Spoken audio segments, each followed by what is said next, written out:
So inspired by the videos of a certain Mr. Kyle, here's my in-depth review of the 2012 facelift Audi RS5 coupe.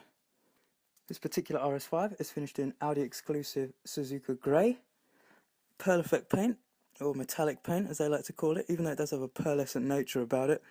Especially when it's a nice sunny day, you get to see like a tint of blue in the paint depending on what angle you look at it. It also has the chrome exterior pack, or the brushed aluminium pack shall I say, as you can see from the grille, and the brushed aluminium window surrounds.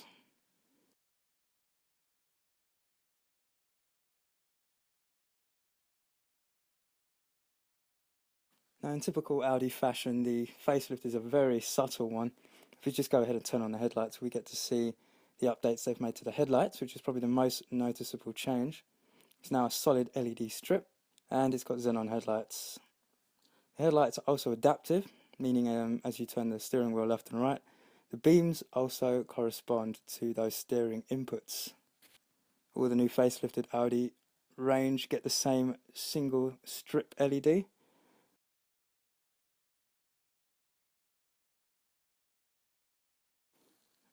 The other updates to the new facelift are these wavy brake discs, which are supposed to be a little bit lighter and generally increase braking performance over the previous RS model. Those rubber strips are alloy gaiters. Some people think they're ugly, but basically their purpose is to protect the alloy from curbing. The brakes are very, very good. I can't really see why someone would spend £6,000 on the optional ceramic brake upgrade, unless you do track days, of course. But I heard that they squeak a lot around town, and I don't do many track days, so I definitely saved myself £6,000 there. These are running on Pirelli P0 tyres, which are, if I remember rightly, 275 by 30 by 20. So those are 20-inch rims. The RS5 runs on slightly wider tyres than S5s and A5s for obvious reasons.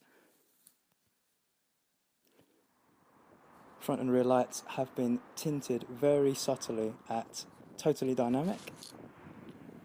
In the UK, did an excellent job making the car look a little bit more mean. Let's take a look at the inside now. So the interior is a fine nappa leather. The colour is called Lunar Silver, accented with the carbon fibre option, which is apparently real carbon fibre, albeit with a very glossy varnish over the top. The seats are accented with rock grey piping, and the headlining I chose was the dark. No, that's not Alcantara. I think that's just cloth. You can see the RS5 scuff plates. RS5 scuff plates there, in aluminium. Those are the Super Sport seat options. There is a further seat option, the Recaro style ones, which I think is £2,500. They look a little bit less comfortable on long trips, so I thought I'd give them a miss. You can see the Lunar Silver contrast stitching in the gaiter there. The Lunar Silver contrast stitching is also found on steering wheel. There's a nice aluminium trim dotted all over the vehicle to let you know you're in something a little bit special. Audi's up-to-date MMI system. This is the optional MMI Plus system, which means that the screen is slightly larger than the standard sat-nav screen and a higher resolution. Of course, it's got the updated flat-bottom RS5 steering wheel with paddle shifts. There's your lighting controls. Zero position is basically LEDs only at the front. Also is, of course, your auto headlights. Got your side lights, dip beam and rear fog.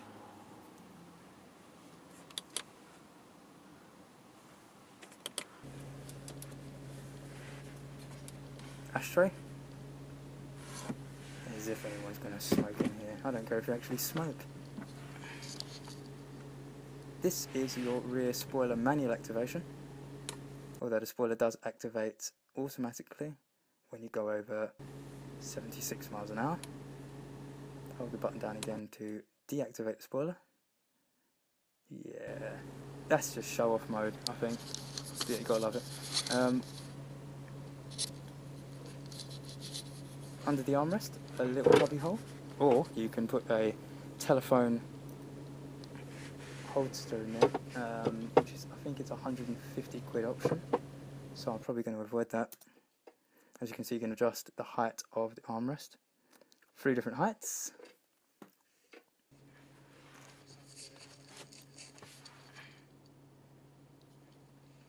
These adjustments on the seats are for the slightly taller gentleman or lady.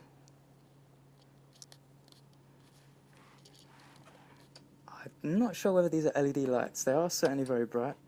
I'm going to go with halogen, but they do seem a lot crisper than the usual lights I'm used to. When you order the interior light pack, which is also an option, you get these nice lights here under the blinds.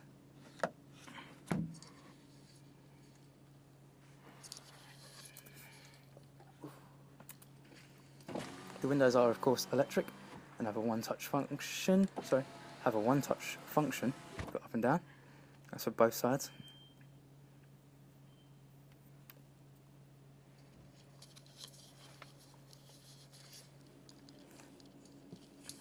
There's one of the 15 Bang & Olufsen speakers, or shall I say tweeters.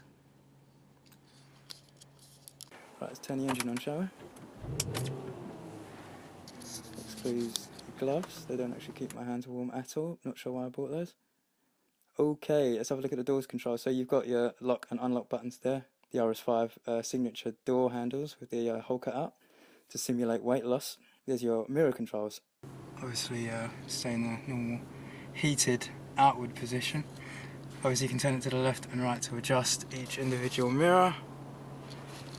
And the position at the bottom folds them in manually. For whatever reason you might want to fold them in manually.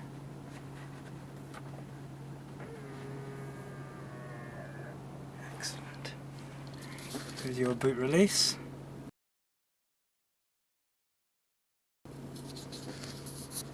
And hidden just down there is the bonnet release.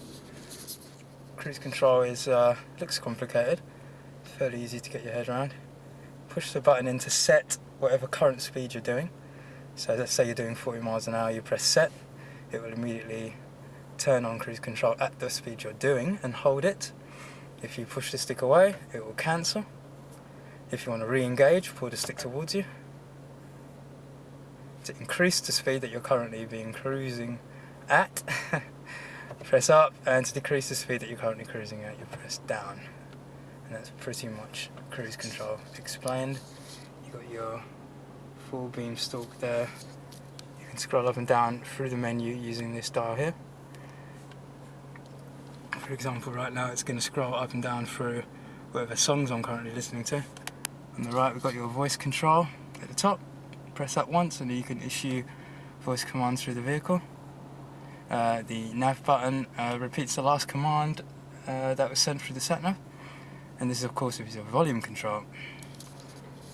Paddle shifts, down on the left for downer gear and up on the right for upper gear. This is the Audi multimedia system as it looks when you choose multimedia MMI high, as most of the controls for the stereo move down into the center console. When you open up the flap, you see you have 2 SD card slots, 32GB each, and it's also a DVD player. Here is the updated MMI control unit, much like BMW's iDrive, slightly facelifted in the facelifted RS5, basically in the sense that there's less buttons. So you can control everything on your screen with that dial.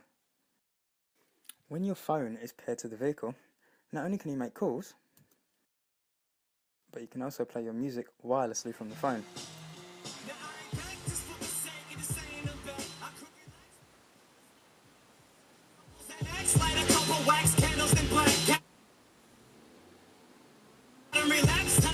Jack Daniels and Yak. Burnt bubbles, attitudes immature. Doubles out of Bacardi, party, vision is blurring. Whoa, I can't see shit, my words get the slurring. Oh, you can call me on Kelly now. You're in trouble. What's occurring before, after, and during? I can't control this feeling. Something's Now remember, in media, you can choose your source, which is what you're choosing to play your music from. Jukebox is the car's internal hard drive, which is 20 gigs if I remember right. You've also got DVD, of course. If there is a DVD in the car, not Blu-ray, you can play that when the car's stationary. Great thing about the DVD player is the clarity of the image, and the best thing about the DVD player is that it does play the films in true 5.1 surround, which you've got to love, really. Yeah, Inception. Okay, so the automatic gearbox in the RS5 is an S-tronic, which means it's dual clutch, which means one clutch engages all the even gears and one clutch engages all the odd gears. So, of course, you can pull it back. First notch is reverse, and your front and rear parking aids will come up. As you can see, it gives you a visual representation of how close the objects are to your vehicle. You can opt for the optional rear view camera. One notch back is neutral, and one more notch back is drive. Electromechanical handbrake, there you go. Deactivated by pushing down, and activated by pulling up. Button behind is the hill hold assist, which is optional, which essentially enables your vehicle to pull away with the handbrake on. Also, you can put the car into drive, move the stick over to the left, and then you're in semi-auto mode, where you can change down by pulling down and up by pushing up, and push the stick to the right to go back into auto. Moving the stick down puts the car in sport mode, and as you can see, it changes to S1 as opposed to D1 because we're in first gear at the moment. D indicating drive and S indicating sport. Sport mode is similar to dynamic, wherein your gear changes are lengthened and the gas pedal becomes more sensitive. Excellent when you need to overtake a truck. In the glove box, you've got your iPhone connection, or you can buy an optional USB connection if you want to plug in an external hard drive or USB stick. Sunglasses holder. That's not in focus at all.